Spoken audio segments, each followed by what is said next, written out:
Josh, what's the worst thing about being your size outside of football? Like you're a big dude. Is it hard to get into like school desks, like door frames, airplanes? Yeah, sometimes sitting on the plane's hard, but that's what exit row's for. You know, I was gonna say exit row do it for you every time. Are you like an aisle seat guy? Get that leg out absolutely. there? Okay. Every time, you know. It's been when I say one of the hardest things is like people always assume that you're an athlete, you know, but there's always so much more to you than that. You know, I feel like there's a lot of people, like a lot of great people that's in our locker room, you know, that you would just assume because they're big that they're athletes, you know, but they're a lot more than that. There are a lot of great people. Probably just don't want to talk football all the time. Yeah, right? You know. Always. Talking football, how do you think you did today at the spring game? It was all right, man. I mean, there's a lot of things that I still have to work on myself, but I mean, as we come together through the spring, going into the summer, man, I think we're going to be rolling, you know. Josh, what's your pregame routine like? Are you like superstitious at all? Do you have like a set routine? I would say I do. I mean, I try to stretch a lot. You know, I don't really try to like overdo it though, but try to stretch. Of course, eat breakfast and stuff. You know, go through all that, and then make sure my hydration's straight all the time. You know, so. Do you learn anything from watching the draft, or just seeing like the types of bodies and players who are? Yeah, I mean, stuff that I learned from the draft is that you can literally be taken wherever, you know, and I mean, you just have to, no matter where you fall, you just have to make the most of it, you know, and really just be ready to work at all times. I don't know if you saw, Alex Forsythe went to Denver near the end of the seventh. How awesome is that for somebody you spent a lot of time with? Yeah, I mean, I'm gonna say seeing dudes like Alex and Salah get drafted.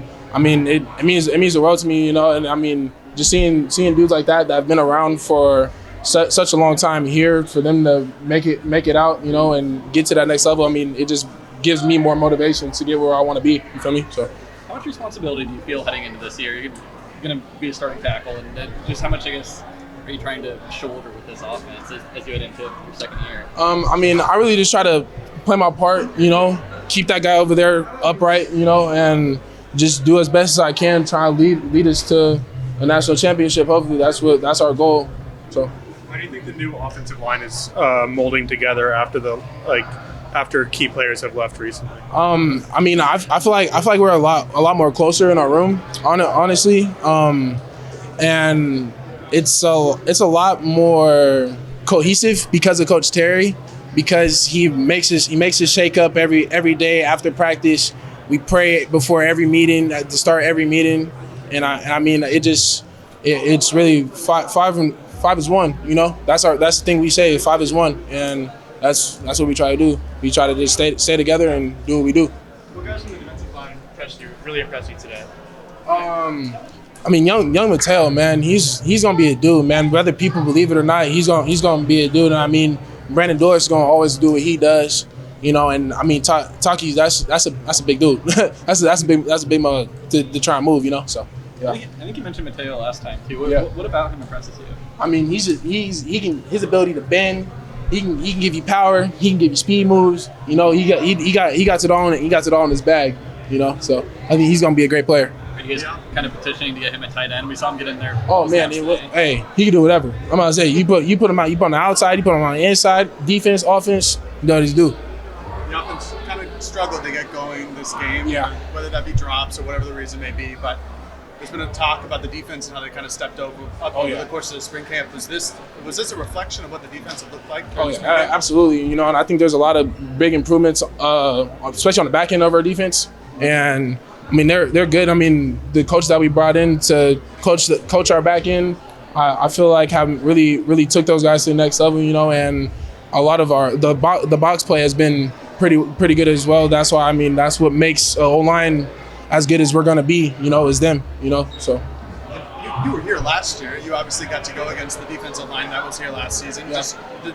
What to you is the biggest difference between last season's defensive line and what we saw today with Mateo and Birch? Yeah, I mean, I feel like with dudes like Mateo. I mean, he has the fresher legs. You know, it's a lot different going against Mateo than DJ Johnson and stuff. You know, but I mean, even going against a dude like Jordan Birch. I mean, even though he was on my team today, every day at practice he gives me a run. You know, that's probably best competition I've had. Him, Brandon Dorlish, you know, DJ Johnson. Those are best. I can say probably best 3 dudes I've ever had to block in my life. So, yeah.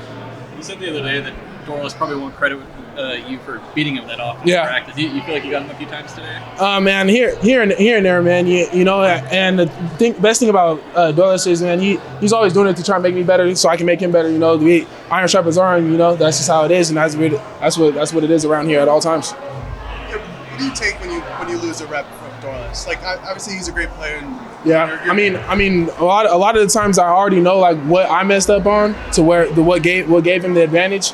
So I mean, I really just try to critique that, and work on it as much as I can after practice. You know, so. What do the next couple of months look like for you? What are 1 or 2 things that you really are thinking you want to hone in on between now and the start of fall camp? I mean, really improving.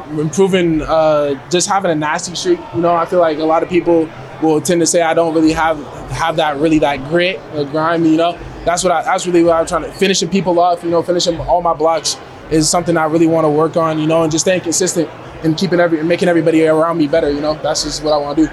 Do you feel like you have that nasty streak? No. I feel like I don't. Even I'm gonna say so. Like when people tell me that, you know, that's something I have to improve on. So, thank you guys.